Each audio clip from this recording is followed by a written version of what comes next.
अगर हमारी आवाम पानी में भीगकर यहां पर इतने घंटों से बैठी है तो हमारा भी फर्ज है कि हम आपके साथ वैसे ही खड़े रहे। यही आप लोगों का जोश है, जज्बा है, जिसने आज महाराष्ट्र के अंदर ही नहीं पूरे हिंदुस्तान के मुसलमानों के अंदर एक नई ताकत, एक नई उमंग और एक नई पहचान दी है। और वो पहचान ये है कि चाहे कितनी भी ताकतें तुम लगा ले, हम किसी से डरने वालों में से नहीं है। इसमें आपने देखा है, मेरे लिए दिक्कत यह है कि ये मीडिया वालों की परेशानी यह है कि 23 तारीख के दिन जब हम आए थे यहां पर इतना बड़ा काफिला लेकर, तो एक चैनल वाले ने यह बताया था कि ये पाकिस्तान नहीं है, ये बांग्लादेश नहीं है, ये मुंबई है। पाकिस्तान तुम जाओ, बांग्लादेश तुम जाओ, ये भारत देश हमारा है। जितना तुम्हारा है उतना हमारा है। ये जमीन किसी के बाप की जागीर नहीं है। हुकूमतें आएगी, हुकूमतें जाएगी, लेकिन एक बात हम दोबारा, ये रिकॉर्ड कर रही है, एक बार हुकूमत को दोबारा कह रहे हैं, हमारे सब्र का इम्तिहान मत लो। हम हर चीज बर्दाश्त कर सकते हैं। हमारे नबी करीम सल्लल्लाहु अलैहि वसल्लम के खिलाफ गुस्ताखी किसी सूरत में बर्दाश्त नहीं की जाएगी। अभी तो सिर्फ एक झलक दिखाए थे, और अगर इसके बाद भी तुम अपने रवैये के ऊपर अड़े हैं तो चलिए हम भी तैयार हैं। कितना कितना तुम क्या क्या करने वाले हैं। महज पुलिस की मदद लेकर हमें रोका जा रहा था। मुझसे कहा गया कि नहीं, तुम निकाल नहीं सकते हैं, रैली निकाल नहीं सकते हैं, तुम्हें परमिशन नहीं दी गई है। मैं बोला, ए सुन, मैंने मांगा नहीं तुझसे परमिशन, मैं निकल रहा हूं। और हुकूमत की आंखों में आंखें डालकर मैंने ये कहा कि पहले तो मैंने जब ऐलान किया कि 23 तारीख को मुंबई चलना है, तो उस वक्त मैंने ऐलान किया था कि महाराष्ट्र के इतिहास में इतनी बड़ी रैली देखी नहीं गई होगी। लेकिन जिस दिन निकलने का वक्त आया, सुबह सुबह मीडिया वाले आए, तो मैंने उन्हें एक बात बताया, और उन्हें यह बताया मैंने कि हिंदुस्तान के तारीख के अंदर इतनी बड़ी रैली मुसलमानों ने कभी निकाली नहीं होगी जो आज अल्हम्दुलिल्लाह तुम्हें देखने को मिलेगी। यकीन मानिए, मेरा इसमें कोई ये नहीं है। मैंने सिर्फ अपने हुजूर की मोहब्बत में, अपने नबी की मोहब्बत में मैंने सिर्फ आवाज लगाई, और अल्हम्दुलिल्लाह काफिला बढ़ता गया। और ऐसा बड़ा कि पुलिस वाले मुझसे खुद पूछ रहे थे, इतने आए कहां से।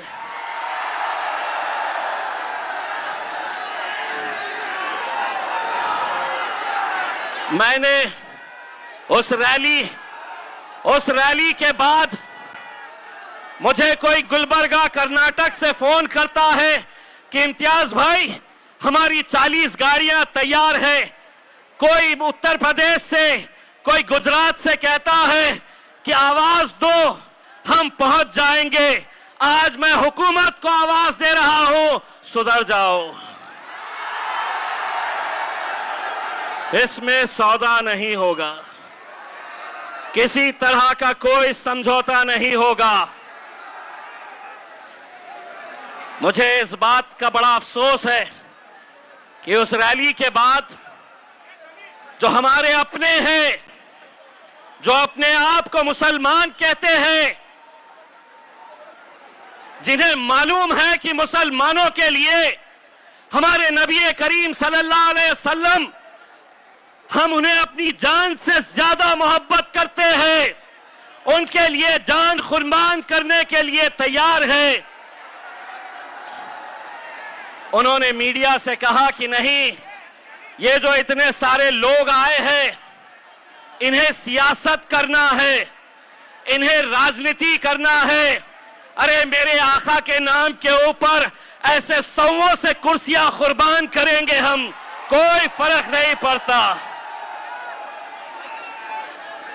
22 तारीख की रात मुझे ये बताया गया कि इम्तियाज भाई, इतना बड़ा आप रिस्क मत लीजिए। पहले आप खासदार थे, मेंबर ऑफ पार्लियामेंट थे, आपकी हिफाजत करने की जिम्मेदारी सरकार की थी।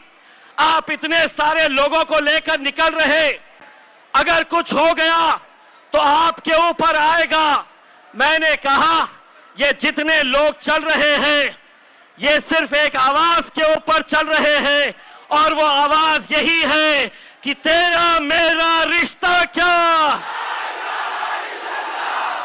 तेरा मेरा रिश्ता क्या।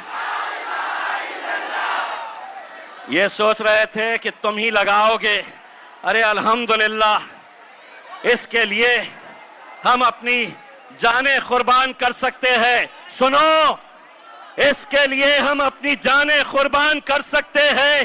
तो एक मर्तबा जाकर एकनाथ शिंदे, देवेंद्र फडणवीस, अजीत पवार, वो रामगिरी का गला पकड़ के बाहर लाओ, नहीं तो हमको बताओ।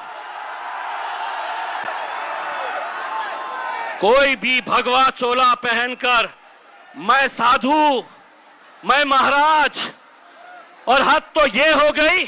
मुख्यमंत्री साहब, आप महाराष्ट्र के मुख्यमंत्री हैं, आप किसी एक जात के और किसी एक धर्म के नहीं है।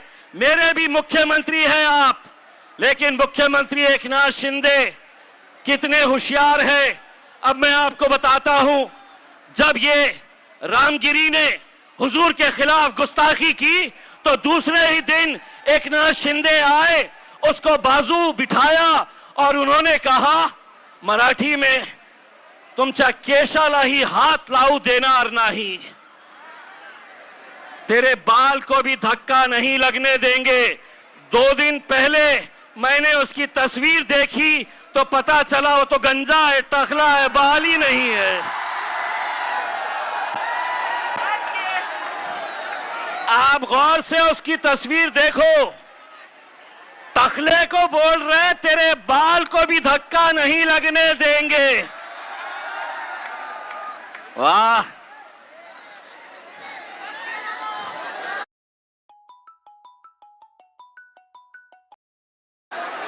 आप समझे, लगने देंगे। वाह, आप समझे, ये कौम मुर्दार हो चुकी है, इनमें जान बची नहीं है, इनके तरफ से कोई बोलने वाला नहीं है, इनके तरफ से कोई आवाज उठाने वाला नहीं है। अरे हमने तो सिर्फ एक छोटी सी झलक दिखाए। जिस दिन दोबारा ये ऐलान करेंगे, कोई इसके अंदर हम नहीं चाहते हैं कि कोई राजनीति का झंडा इसमें आए, किसी पार्टी के बैनर के तले नहीं। लेकिन मैं इस महाराष्ट्र के और इस मुल्क के मुसलमानों से हाथ जोड़कर यह अपील करना चाहता हूं, कब तक हम इस तरह बटे रहेंगे? अगर आज इस हद तक बात पहुंच चुकी है कि हमारे नबी के खिलाफ भी अगर गुस्ताखी खुलेआम हो रही है और हम अलग अलग उसमें बटे हुए हैं, मेरे भाइयों, एक बार बाहैसियत मुसलमान हमको एक ताकत बनकर खड़े रहना है। तुम रहो किस जमात में रहना चाहते, किस पार्टी के अंदर रहना चाहते हैं, तुम रहो, लेकिन इस मामले के अंदर अगर एक आवाज बनकर खड़े रहे, यकीन मानिए इस कौम के अंदर इतनी ताकत है कि अच्छी अच्छी हुकूमतों को यह झुका सकती है। मेरे भाई, हमसे हमारे दूसरे गैर कौम के लोग पूछते हैं कि आखिर आपके मोहम्मद पैगंबर मुस्तफ़ा सल्लल्लाहु अलैहि वसल्लम आपके लिए क्या मायने रखते हैं? तो मैं उनसे सिर्फ यही कहता हूं, हमने आंखों से देखा नहीं है मगर, हमने आंखों से देखा नहीं है मगर उनकी तस्वीर सीने में बसाए हुए है।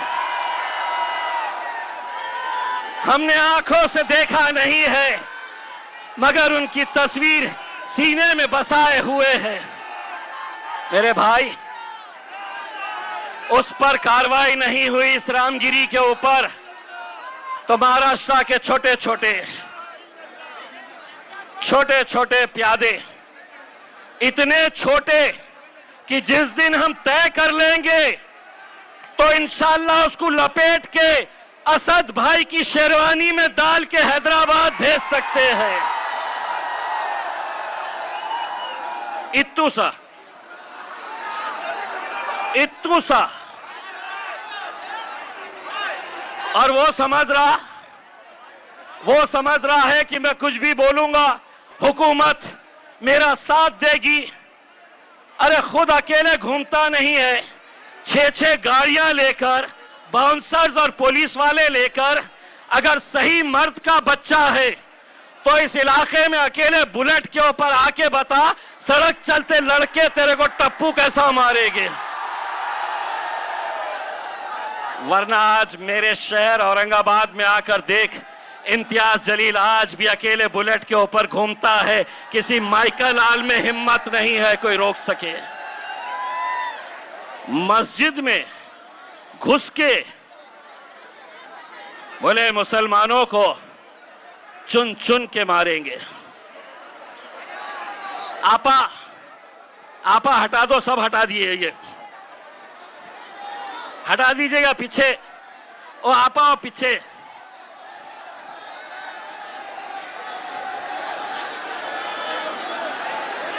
चलिए कौम के नाम के ऊपर थोड़ा भीग जाया जाए, कोई फर्क नहीं पड़ता है उसमें। तो इस तरह के बयानात होने के बावजूद भी मैं आज हुकूमत से यह सवाल कर रहा हूं, क्या इस तरह का बयान अगर हमारे मुंह से, हमारी जबान से निकलता तो शायद ये ग्राउंड छोड़ने से पहले खाकी वर्दी वाले आके हमारे सामने खड़े हो जाते। चलिए आप पे केस हो गया, चलिए आपको पुलिस लेने के लिए आई है। हम यही कहना चाहते हैं कि सियासत के अंदर अगर आप इतने घटिया तरीके के ऊपर आ गए हैं सिर्फ अपने राजनीतिक मफाद की खातिर, ये मुल्क हमारा है, ये मुल्क आपका है, हिंदू मुस्लिम सभी लोग एक साथ मिलकर रहते हैं, यही हमारी खूबसूरती है इस मुल्क की। लेकिन सिर्फ उस सियासी कुर्सी पर बैठने के लिए अगर आप इस तरह की घटिया राजनीति करेंगे, कुछ भी कहेंगे, कुछ भी बोलेंगे और आप ये समझेंगे कि हमें सुनना है, हम सिर्फ सुनने का काम करेंगे, तो एक बात फिर से सुन लो, एकनाथ शिंदे साहब, देवेंद्र फडणवीस जी, अजीत पवार, शरद पवार, उद्धव ठाकरे, नाना पटोले और पिल्लू, तू भी सुन ले, पिछले 76 सालों से तुम लोग बोलते आए थे और हम सुनने का काम करते थे। अब मजलिस आई है, अब हम बोलेंगे और तुम्हारे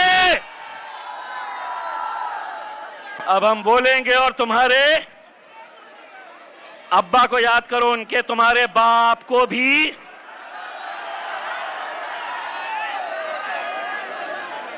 अब हम बोलेंगे और तुम्हारे, अबे सुनाओ उनको। मेरे भाई, मैं आज, मुझे इतना फख्र है,